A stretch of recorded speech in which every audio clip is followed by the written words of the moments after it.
Alegría.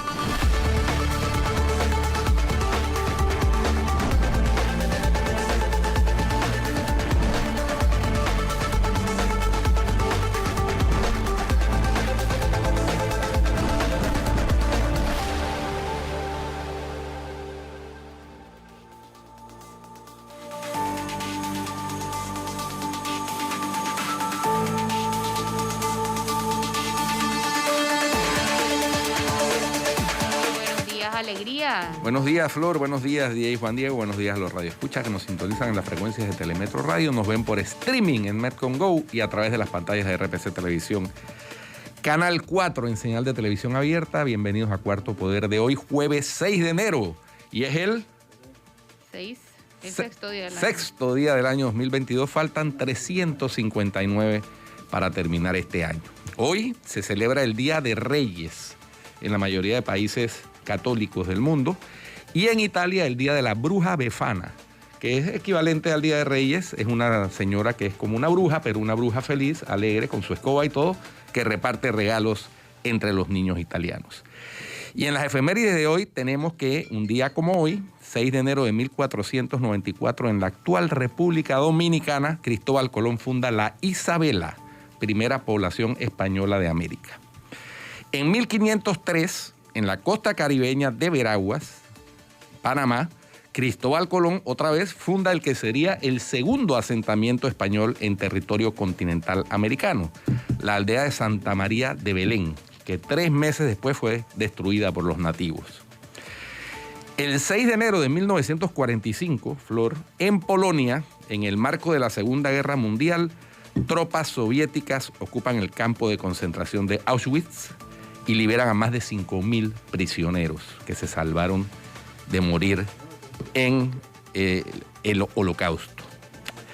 Y el 6 de enero del año 2021, hace apenas un año, en Washington, D.C., se produce un asalto sobre el Capitolio de los Estados Unidos mientras se daba la certificación de las elecciones presidenciales del 2020 por parte del Colegio Electoral, invistiendo al actual presidente Joe Biden.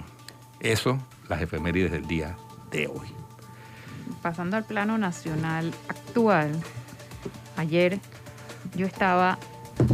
Tú estabas a punto de sufrir 2 embolias sucesivas, me imagino. Es terrible. No, y la tercera esta mañana.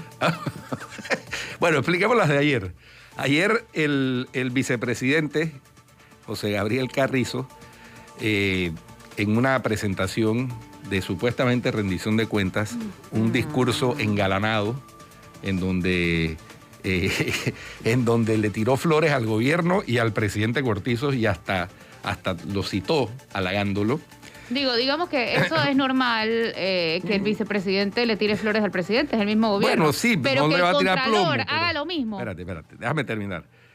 Hizo un ejercicio, entre comillas, de rendición de cuentas de los gastos del Ministerio de la Presidencia durante la pandemia. Lo que confirma lo que habíamos... O sea, eso confirma lo que habíamos dicho aquí, Flor, que no se entendía por qué al suspender la emergencia nacional para efectos de las contrataciones públicas se da hasta abril para rendir cuentas. Si el ministro de la Presidencia, que gastó, o sea, que estuvo bajo su ejecución buena parte de los gastos de la pandemia, pudo hacerlo 5 días después, ¿por qué las otras instituciones tienen que esperar hasta el 22 de abril? Por supuesto. Bueno. Eso es un buen punto. Bueno. Pero por otro lado, no nos sirven de nada esos números que leen, que, bueno, hay que destacar que saben leer números grandes, ¿no? No, es lo único que puedo destacar. Tengo entendido que en la página de la presidencia está el detalle incluso de los beneficiarios de cada rubro. Vamos a revisarlo. Sí, eso fue lo que dijo Caíto García esta mañana. Así pero es, también dijo que iban a publicar una separata con todos los detalles en un periódico. Eso cuesta plata. Y yo no estoy en desacuerdo en que lo hagan si la información va a ser relevante y es la información que necesitamos. Si es la misma cosa, si es la recopilación de las plata. macrocifras, eso no tiene mucho sentido. Una separata completa, vamos a ver. Cuando Flor se recuperaba de la casi embolia, pero espérate que no hemos terminado con Gaby. Vale. Yo lo que no puedo entender es de qué nos sirve toda esta información si no tenemos el detalle de los resultados, además. No tenemos el detalle ni la forma de distribución. Parcialmente. Ni tampoco. tampoco. Ni tampoco, son puros números fríos. Sí, de macrocifras, números fríos, pero yo creo que eso tiene que ir acompañado, como todo gasto público, de los resultados, porque si no, ya te digo, el ejemplo que puse, del padre de familia. Del padre de familia, me gasté todo el súper, sí, pero ¿en qué se lo gastó? No es lo mismo que se lo gastó en medicina, que se lo gastó en cuestiones de limpieza, que se lo gastó en comida saludable, a que se lo haya gastado en trago y comida chatarra. Se gastó lo mismo, pero no es lo mismo. Entonces, bueno, cuando Flor se recuperaba de la cuasi embolia, entonces a las 6 de la tarde aparece Gerardo Solís con su sonrisa alegre. El contralor Gerardo Solís en el pleno de la Asamblea. A mí me parece que ese fue peor que el de Gaby. No, es que eso tiene otras connotaciones, porque al final de cuentas el vicepresidente es ministro de la presidencia. Y tiene que echarle flores al gobierno, y es parte del Ejecutivo. Y es parte del Ejecutivo. El Contralor le tire flores al gobierno. El Contralor en la Asamblea, a donde fue citado para presentar su informe, prácticamente avaló no solo todo lo que se ha hecho, según él, los escándalos fueron todos... Mentira. Percepción, decía él, percepción difundida, puso un ejemplo de las redes sociales, de la persona que está aburrida, amargada, pero entonces en redes sociales sube una foto donde está alegre y contento, no entendía el símil, y decir que eso es percepción versus realidad, y entonces agarró y trató de justificar cada uno de los escándalos. Escándalos que fueron publicados por diversos medios de comunicación. Lo que no dijo el Contralor es que si no se hubieran publicado esos escándalos en los medios de comunicación, todo eso que él dice, no se produjo lesión patrimonial, no se produjo perjuicio patrimonial, no, se hubiera producido porque no hubiera manido, los hubiera refrendado. Y es como decía Cayito García esta mañana, decía que lo primero que destacó es que no se compraron ventiladores como nos hicieron una campaña mediática. Pero el amago de compra de ventiladores causó la caída del viceministro de la presidencia. Si no, él no estuviera en el puesto que está. No, y no solamente eso, igual que en todos los escándalos, todos los que enumeró Gerardo Solís en defensa del gobierno que no tiene que defender.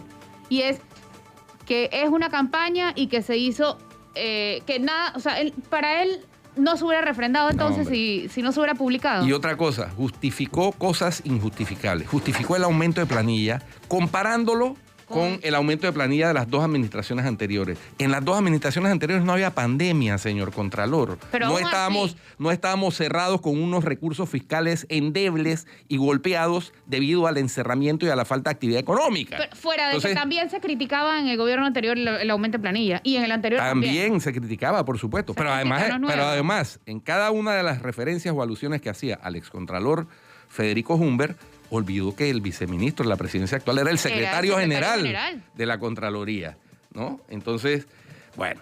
Pero además, Flor, justificó las botellas en la Asamblea. ¿Cómo es que el Contralor va a la Asamblea y en complicidad, porque no se puede decir lo menos, del presidente de la Asamblea, no se le puede hacer preguntas? ¿Qué clase de rendición de cuentas y de informes es en donde los diputados, que son quienes eligen al Contralor, no le pueden cuestionar y hacer preguntas? Espérate, tienes eso y tienes además, que eso es absurdo, totalmente. Pero más allá, porque dice que la van a hacer después. Yo te apuesto que nunca la van a hacer. Y segundo, eso es como Salo Llama, ¿te acuerdas? Cuando iba a rendir cuentas a la Asamblea, la página web, ¿te acuerdas de la página web del millón de dólares? Después me preguntan, más nunca volvió. Así es. Pero la justificación de las botellas de la Asamblea, que la Asamblea tiene derecho, yo subrayo la palabra derecho. Ustedes tienen derecho a tener trabajadores comunitarios, colaboradores comunitarios. Le faltó meter los promotores deportivos también. Oye, no hay manera. Bueno, pero los comunitarios hay deportivos dentro de los comunitarios. Por eso, pero es que le faltó incluirlo. Ahí están metidos. Bueno, entonces, cuando el Contralor dice que que ellos en la Contraloría actual han establecido el principio de corrección, cumpliendo con la misión que le está encomendada por la Constitución, pero al mismo tiempo, cuando, por ejemplo, se refiere a los trabajadores comunitarios o colaboradores comunitarios de los diputados o a los gastos de movilización aprobados por los alcaldes y dice, es que yo no soy coadministrador, señor Contralor, ¿a usted le parece correcto que un alcalde tenga $4,000, $5,000, $6,000 en gastos de movilización? Cuando el alcalde tiene un carro y un chofer a su disposición, un carro del municipio respectivo, de la alcaldía respectiva a su disposición, y un chofer pagado por la planilla y por los impuestos. Entonces, ¿cómo es posible?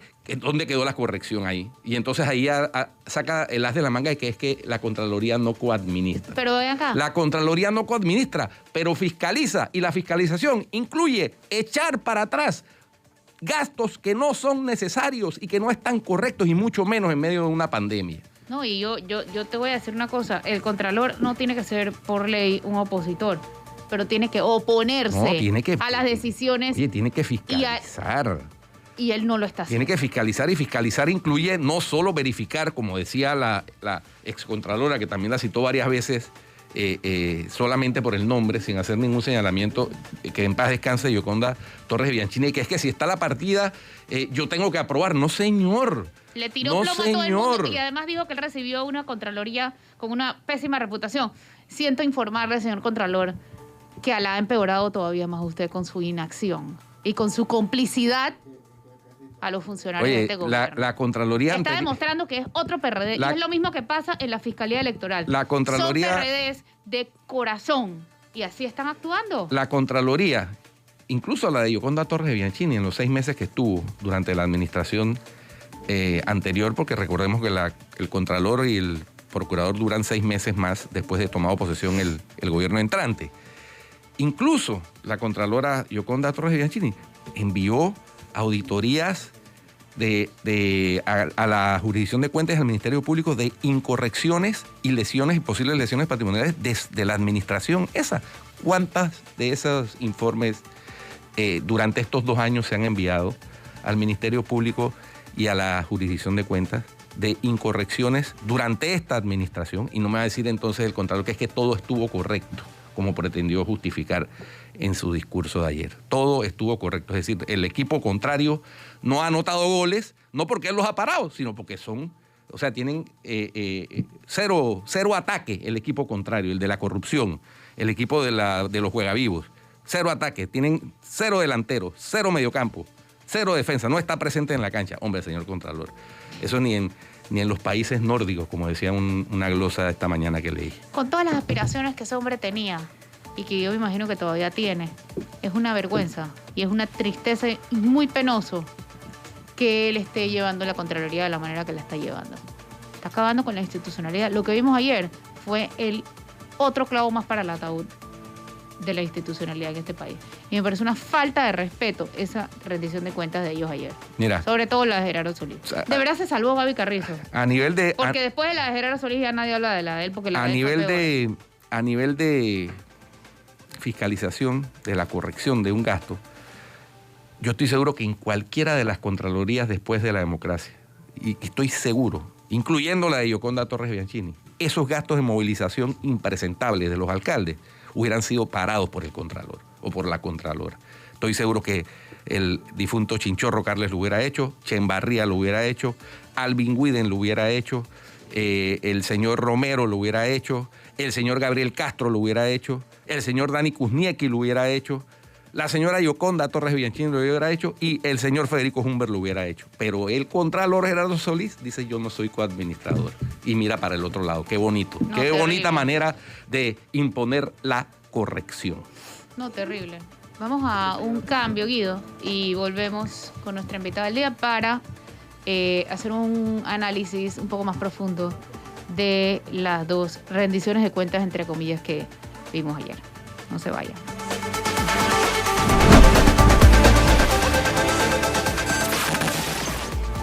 Ya estamos de regreso con más y tenemos a nuestra invitada en línea. Sí. Esa alegría, ¿cómo que invitada? Yo me siento de la casa. Ella es invitada de la casa, oye. Buenos días. Oye, hoy es el día de las brujas. ¿Cómo Befana. Es la cosa? Bruja Befana. Felicidades. Me siento aludida y te incluyo, Flor, entre el grupo de las brujas. Es una bruja buena que ríe siempre y que regala y da regalos a los niños en Italia. Es bien bruja. Bueno. ¿Cómo se llama la bruja, Guido? Porque me siento 100% identificada la con bruja ella. Befana. La bruja Befana. Le regala a todos los niños regalos. Es clientelista. No. Qué barbaridad. Ok, puedo ser clientelista con mis sobrinos de repente. Es correcto, Bueno. es correcto. Oye, Anet. Ajá, a ver, dale pues. Anet, estábamos comentando aquí, y fíjate, me acaba de llegar, el doctor Ernesto Cedeño me acaba de mandar un documento por chat en que la Corte Suprema de Justicia, la presidenta nueva, María Eugenia López, le devuelve a Rigoberto González Montenegro una, digámoslo así, solicitud o denuncia presentada por el estudio jurídico Cedeño, por el doctor Cedeño, sobre el comportamiento de la conducta de los funcionarios de la Contraloría que avalaron con su firma, mediante el referendo, esos gastos de movilización de los alcaldes, que ayer el Contralor en su discurso dijo que él no coadministraba. Así que el procurador de la administración va a seguir adelante con esa denuncia para revisar la conducta oficial de esos funcionarios de la Contraloría, incluyendo al Contralor, por supuesto. Que como él dijo ayer en el discurso, el procurador, ya la Corte determinó que sí tiene facultad para investigar la conducta oficial, que eso le corresponde, es una atribución del procurador de la administración. Entonces comentábamos, Anet, y queremos tus apreciaciones, los dos amagos de ejercicio de rendición de cuentas que se dieron ayer. Primero, el del ministro de la Presidencia y vicepresidente José Gabriel Carrizo, delante del Ejecutivo y el presidente de la República. Y segundo, el del Contralor General de la República frente al Pleno de la Asamblea. Sí, bueno, primero, feliz año a Ernesto Cedeño. Siempre podemos confiar en él, en presentar todos estos recursos en la Corte Suprema de Justicia y que algunas veces logran su cometido. Y es un ejemplo de lo que debe ser una ciudadanía activa, tratar de utilizar hasta donde se pueda las instituciones, los procesos que existen para tratar de mejorar temas de transparencia, temas de institucionalidad, ¿no? Así que, bueno, un saludo de feliz año a Ernesto Cedeño, a todos ustedes, y con ese mismo positivismo de arrancar un nuevo año, qué rico tener una presidenta de la Corte que ya empieza a sentirse devolviéndole al procurador de la administración una tarea que es del procurador de la administración, sin duda ninguna, y que va en la línea de combatir la corrupción y de fortalecer la institucionalidad. Esperemos que ahora el procurador de la administración pueda concluir esta investigación, porque a mí me parece un descaro que haya alcaldes que estén cobrando más que el presidente de la República, que tengan gastos de movilización de $5,000 al mes, que se suban los salarios sin ninguna justificación más que su firma. Y seguramente tiene que poderse, a través de la Contraloría, que es la que está llamada por la Constitución, poder parar estos abusos de los erarios, porque precisamente son los municipios los que están en este momento con mayor crisis financiera para poder cumplir con tantas necesidades que hay en Colón, en Panamá, en Taboga, en tantos municipios que seguramente faltan aceras, reparación de escuelas, temas de basura, temas de agua, y que se estén gastando en gastos de movilización para los alcaldes. Dicho esto, sí, dígame. Sigue. No, iba entonces a contestar tu pregunta sobre las dos rendiciones de cuenta, una del vicepresidente de la República y la otra del Contralor. Siguiendo la línea de la positividad, arrancando este año, los ejercicios de rendición de cuentas son buenos. Siempre es mejor que salgan y den la cara, aunque no cumplan con nuestra expectativa, como fue el caso, a que no lo hagan. Y yo no quisiera desincentivar este ejercicio, más bien quisiera incentivar a cada uno de los ministros que salga y diga cómo se gastaron. Pero que lo hagan bien, porque de esta manera no tenemos información, ¿no? Bueno, precisamente hacia allá iba.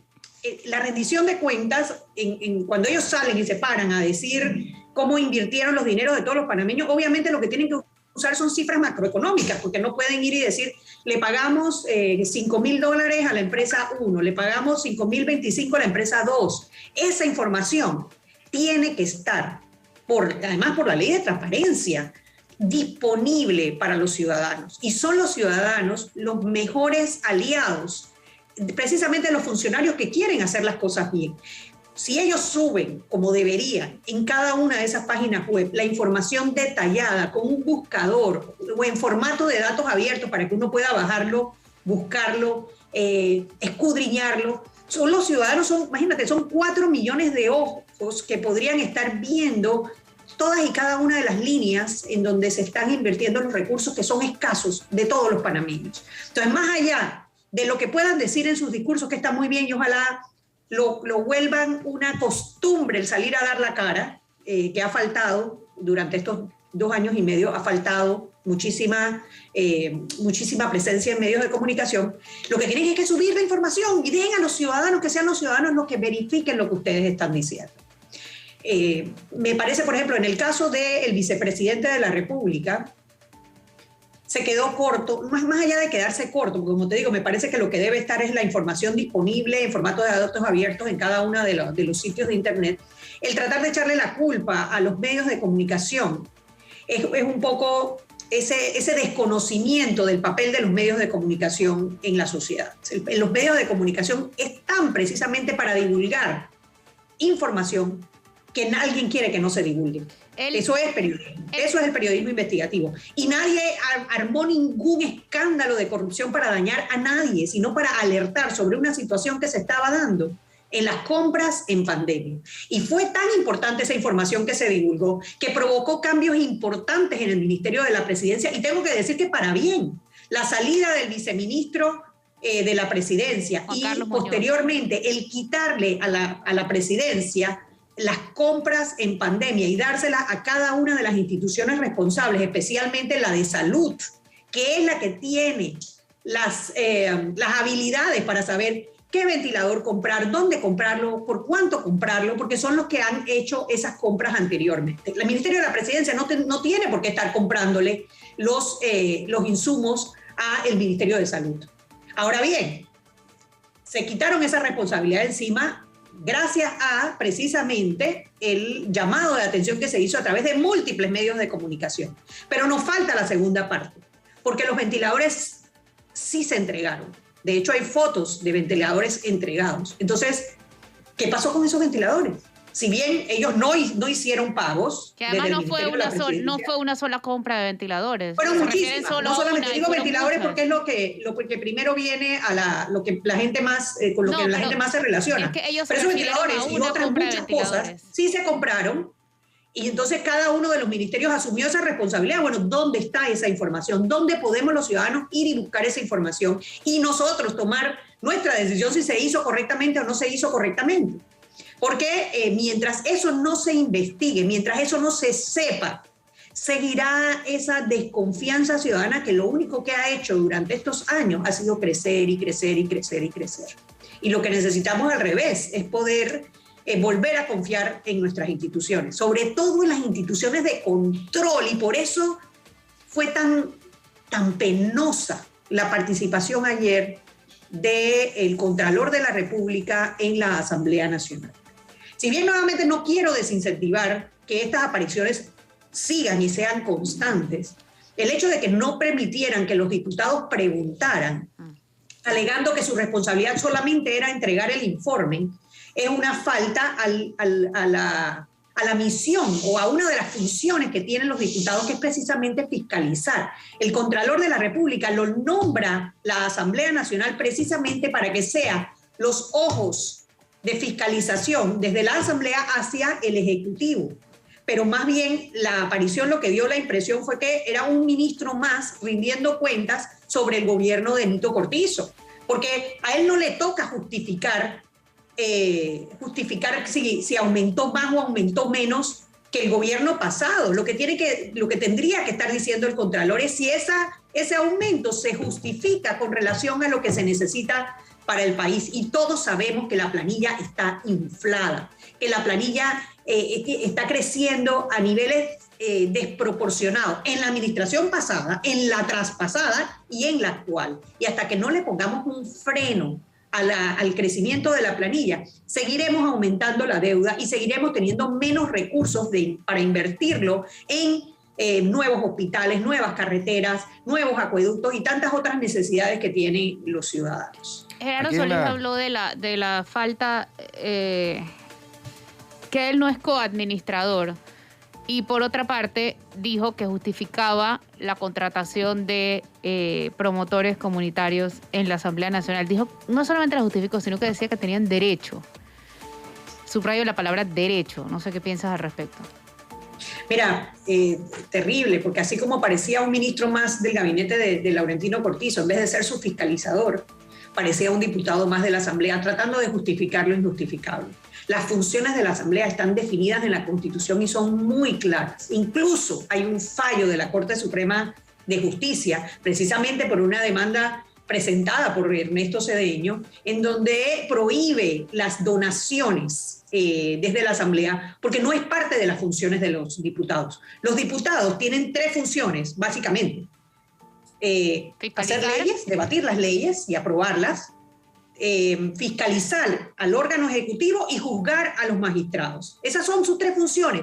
Repartir ayudas, tener trabajadores comunitarios, repartir bolsas de comida, nada de eso está establecido en la Constitución. Y si bien, aunque no soy abogada, tengo clarísimo, los ciudadanos podemos hacer todo lo que la ley no nos prohíba, pero los funcionarios solo pueden hacer lo que la ley les habilita para hacer. Y en el caso de los diputados, no, la Constitución les cierra las posibilidades precisamente a esto. Y eso tiene una razón de ser.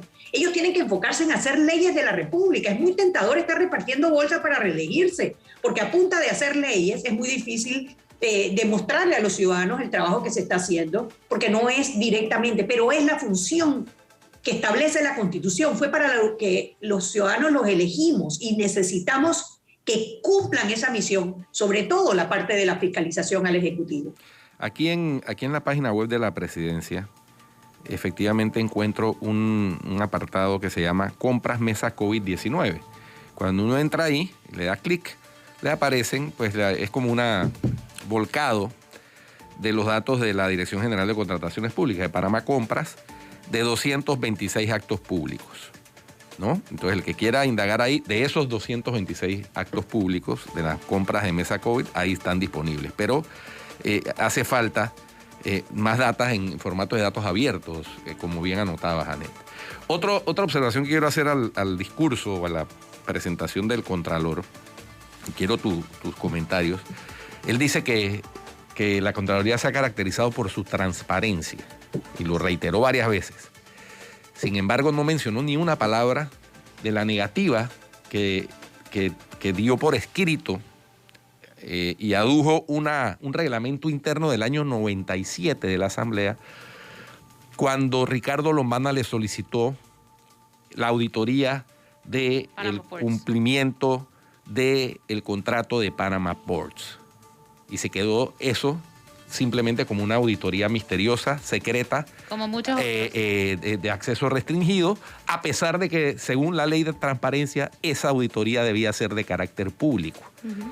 Entonces, ¿cómo el Contralor habla de una Contraloría transparente cuando niegan una información que, según la ley, y reitero y subrayo lo que acaba de decir Anet, los funcionarios solo pueden hacer lo que la ley les permite, y la ley le obliga, en este caso, a entregar esa información? Él se amparó en un reglamento interno de la Asamblea del año 97, de antes de la promulgación y vigencia de la Ley de Transparencia del año 2002. Mira, precisamente lo que les decía de que parecía la rendición de cuentas de un ministro del gabinete de Laurentino Cortizo. Él justificó en otra línea que el crecimiento, por ejemplo, el problema es la crisis económica. Tenemos una pandemia económica en este momento, los panameños estamos pasando trabajo, hay un desempleo muy alto, hay una informalidad muy alta. Y él habló de que el crecimiento del PIB venía de 3 rubros: las minas, los puertos, o el puerto también, y el canal de Panamá. Los puertos, sí, son varios puertos. Para justificar precisamente la renovación del contrato de Panama Ports. No le toca a él justificar la parte, el impacto económico que tenga el puerto. Lo que le tocaba a él como Contralor de la República es decir, si el puerto durante los años que tiene de concesión ha cumplido o no ha cumplido con el contrato. Y su respuesta en el momento fue, ha cumplido perfectamente con el contrato, y esa fue la base que logró que se renovara automáticamente un contrato que los ciudadanos sentimos es nocivo para los intereses del país.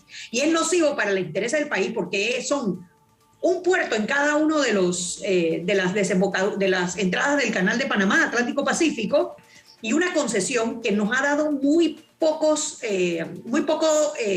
retribuciones debido a un contrato que fue equiparado a los otros puertos, a pesar de que estos puertos venían con infraestructura.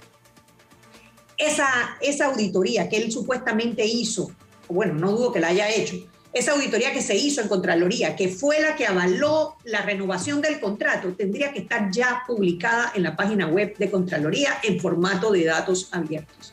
Cualquier cosa que él diga es justificar lo injustificable. Los únicos documentos que no deben ser públicos son los documentos que tienen que ver con la seguridad nacional, como establece la Ley de Transparencia. Sin embargo, se han querido valer de excusas para no publicar lo que los ciudadanos tenemos derecho a conocer.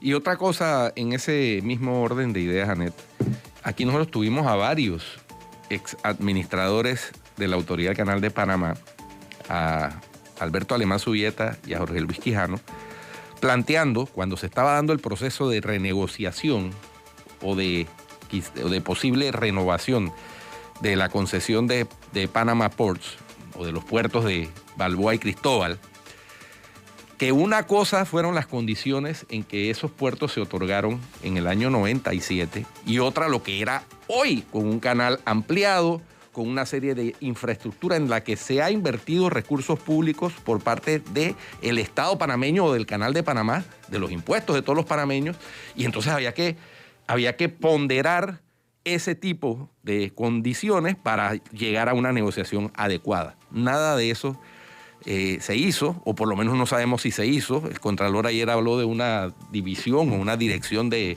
análisis de costo, o qué sé yo, en la Contraloría, y eso entra dentro de un análisis de costo, beneficio. Dice, oye, no te puedo renovar en las mismas condiciones porque ya no es lo mismo.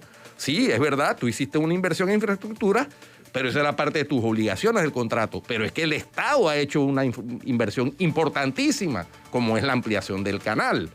Ahora hay una infraestructura distinta a la que había en 1997. No, totalmente de acuerdo. Y si tú tienes a los dos principales, a los dos líderes del Canal de Panamá, que han sido además muy exitosos en su gestión, diciendo que el contrato es nocivo para los intereses del país, y tú tienes que fue un contrato además mal negociado, mal hecho originalmente, y no digo solamente por el tema de la equiparación, el contrato original es también nocivo para los intereses del país, porque si tú pones una cláusula prácticamente automática de renovación, basada simplemente en una auditoría de Contraloría, tú no estabas en ese momento, cuando se negoció ese contrato, pensando en los mejores intereses del país. Y eso es parte del problema que tenemos, ¿no? Pareciera que los bienes públicos, como son públicos, no son de nadie, y nadie está velando por buscar que esos bienes públicos tengan la mayor cantidad o generen la mayor cantidad de ingresos para el país para poder cumplir con las necesidades que tiene el país. A mí me parece que hay mucho por responder sobre el tema de la renovación del contrato de Panama Ports, porque no solamente por la falta de la publicación de la auditoría, sino porque Panama Ports, además, le ha presentado múltiples demandas al Estado panameño para impedir que los panameños podamos desarrollar otras áreas de puertos que también generen mayores ingresos para el Estado. Trataron inclusive de impedir el puerto que está del otro lado del canal, el PSA creo que se llama, y han tratado de boicotear, digo yo, o presumiblemente boicotear otras iniciativas para desarrollar puertos. Y eso va en contra de los intereses del país. Entonces, hemos renovado automáticamente un contrato nocivo para los intereses del país con un socio comercial que a la vez se ha comportado mal con el país, por lo menos con el país, exacto, con el Estado, porque al final esos bienes nos pertenecen a todos los panameños. Eso es un contrato en el que faltó muchísima información, que no rindieron cuentas, igual que con lo de G-Power. Somos 25% socios de una empresa y no tenemos ni idea cómo y por qué. Yo quiero preguntarle a Anet... Espera, para no salirnos del tema del puerto un segundito, porque una de las cosas que dijo Gerardo Solís ayer fue tratar de justificar la renovación de Panama Ports con base en una auditoría de una empresa privada que ellos tenían, o varias auditorías, para justificar que ellos estaban cumpliendo en caso de que el Estado panameño no les renovara automáticamente la concesión, y llevarlo a un tribunal de arbitramiento, a un litigio, y decir que nadie iba a participar en una licitación porque iba a ser una licitación de un objeto litigioso. Bueno, le tengo la noticia al señor Contralor que aquí veo una publicación del 28 de febrero del 2021, cuando el Estado estaba en esa decisión, no la había tomado de renovar o no la concesión, donde APM Terminals, que forma parte del grupo AP Moller Maersk, uno de los operadores de puertos y terminales más grandes del mundo, manifestó su interés en participar en la licitación para la concesión de los puertos de Balboa y Cristóbal. Bueno, yo quiero saber la opinión es un puerto en la entrada del Canal de Panamá recién ampliado. O sea, ¿qué compañía que maneje el tráfico marítimo entre Europa y Asia y que tenga que atravesar el canal no estaría interesada en tener su propio puerto? O sea, decir que no había interés es tratarnos a los panameños de tontos. Yo quiero saber la opinión de Anet sobre la obligatoriedad de los funcionarios de vacunarse. Hay un debate acerca de este tema, acerca de si la vacunación debe ser obligatoria para cualquier grupo, ¿no? Pero eso por un lado, y segundo, hablan de o vacunados o PCR todos los lunes. ¿Quién va a pagar ese PCR? Porque no conozco muchos funcionarios que puedan pagar un PCR cada semana. Eso es un billete. Prueba de hisopado. No determina si es PCR o antígeno. Prueba de hisopado negativa todos los lunes o vacunación.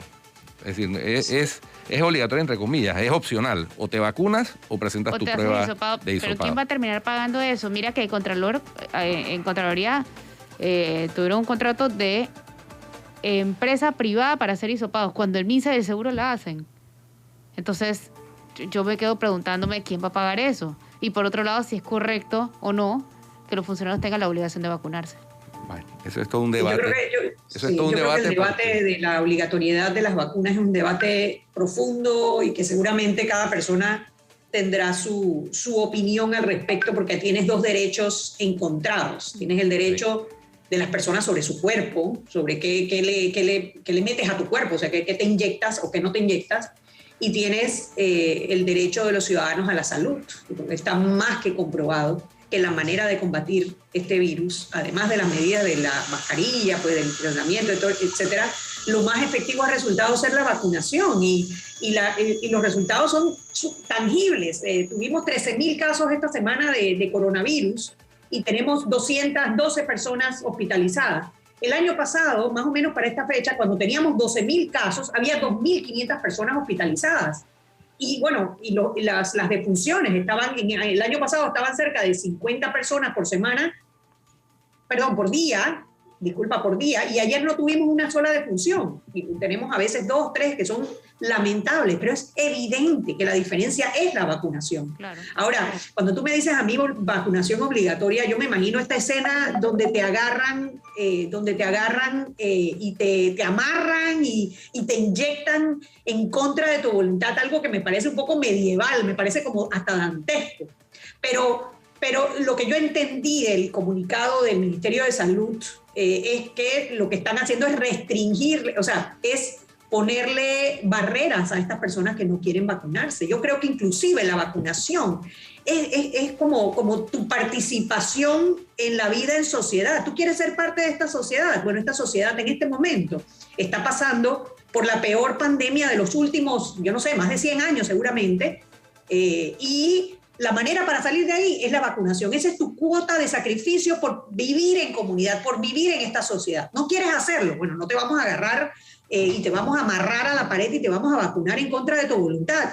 Pero no vas a tener las mismas libertades que tienes hoy, no vas a poder quizás ir a restaurantes o no vas a poder quizás ir a eventos masivos. Y en el caso de los servidores públicos que atienden público, con mayor razón, tienen esa responsabilidad con la sociedad. Y ni hablar del personal de salud, ¿no? Entonces, no hay respuesta fácil para el tema de la vacunación obligatoria, pero yo tengo que decir que yo estoy de acuerdo con lo que manifestó el presidente ayer. ¿No te quieres vacunar? Bueno, entonces presenta un PCR todos los lunes, que me parece además insuficiente porque te puedes contagiar el martes. Exactamente, ¿no? exactamente. Pero Además, es algo para decirle a las personas, oye, yo no te voy a amarrar para vacunarte, pero, hombre, tú quieres vivir en sociedad, tú quieres trabajar en el gobierno, tú quieres ir a restaurantes, tú quieres ir a conciertos. Esta es tu cuota de sacrificio. La vacunación ha demostrado ser segura. Hay suficiente evidencia científica para demostrarlo. ¿No te quieres vacunar? Bueno, está bien, nadie te va a amarrar. Pero vas a empezar a perder o vas a tener limitaciones. Porque los ciudadanos, o sea, tenemos que acabar con esta pandemia. Y por ahora, lo único que se ve en el panorama para acabar con esta pandemia es la vacunación. Sí, sí, es una decisión, yo diría que cuestionable desde algún punto de vista, por supuesto, por aquellas personas que son, digámoslo así, promotoras de la libertad absoluta y que nadie se puede meter con lo que dice Anet, cada uno hace con su cuerpo lo que le da la gana. Pero resulta ser que estamos en una situación especial, que es una pandemia. Y hay estudios, por ejemplo, aquí tengo uno, donde se establece que los vacunados contagian 12 veces menos el COVID-19 que los no vacunados. Entonces, si tú quieres ir a trabajar a una institución del Estado, que es el que está velando por la salud de la población en medio de una pandemia, oye, lo menos que se puede exigir es que esa persona esté vacunada. Si no, entonces se ha optado por, ¿no te quieres vacunar? Magnífico. Es decir, es una obligatoriedad a medias, entonces tráeme tu PCR. La otra sería, si es posible hacer teletrabajo, que vaya a hacer teletrabajo. O si tiene vacaciones acumuladas, que tome las vacaciones acumuladas, para que no sea foco de contagio de sus compañeros. Es que eso es lo que hay de por medio de esa decisión. Ahora, la segunda parte de la pregunta de Flor era sobre quién debe pagar esto. Lo debe pagar la persona que ha decidido no vacunarse. Por supuesto, el Estado no debería tener que pagar ese PCR. Pero es que eso no queda claro. La persona, si yo no me quiero vacunar, es mi responsabilidad, yo lo decidí. Bueno, entonces me toca pagar el PCR todos los lunes. Porque el Estado ya el antígeno, yo entiendo que no están pidiendo, y seguramente habrá otras pruebas que seguramente cada vez van a ser más económicas.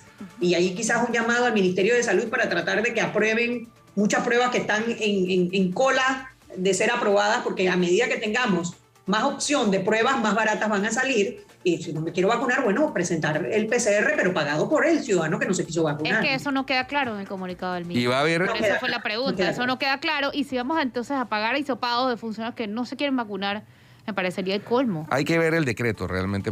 Hasta ayer sí, porque una cosa a veces es lo que comunica el Ministerio de Salud y otra muy distinta a lo que sale en el decreto, ¿no? Ya hemos tenido experiencia, aunque han mejorado, y hay que decirlo. Y otro tema han ido mejorando a través de los meses. Y otro tema es que evidentemente ahora con esta variante Omicron tan contagiosa hay mucha más demanda por las pruebas, ¿verdad? Y lo hemos visto, claro, con las celebraciones de fin de año la gente le pedía a los invitados que querían ir a su casa, tienes que traerme una prueba negativa. Y eso genera una demanda, y esa demanda genera una presión, y no hay pruebas, o sea, la cantidad de pruebas también es limitada, ¿no?, en el mercado.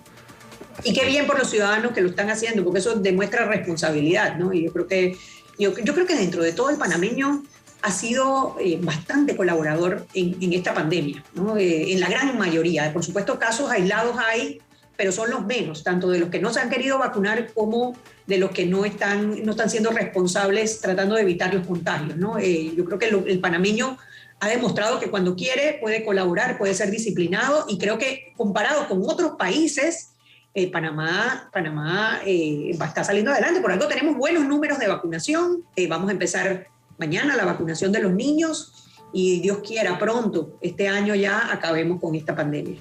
Muy Gracias, bien. Anet, por acompañarnos. Nos vamos a cambio y ya volvemos. No se vayan. Saludos.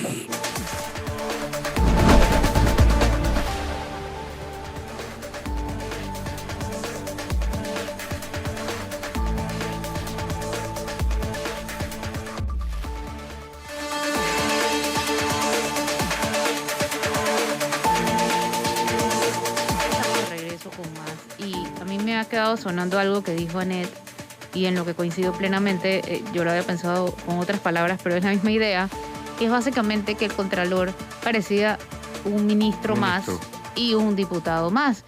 Y por otro lado, yo pienso que estaba, que es complementario a eso, y es que él estaba defendiendo y aplaudiendo a las personas que debe fiscalizar. Sí, sí.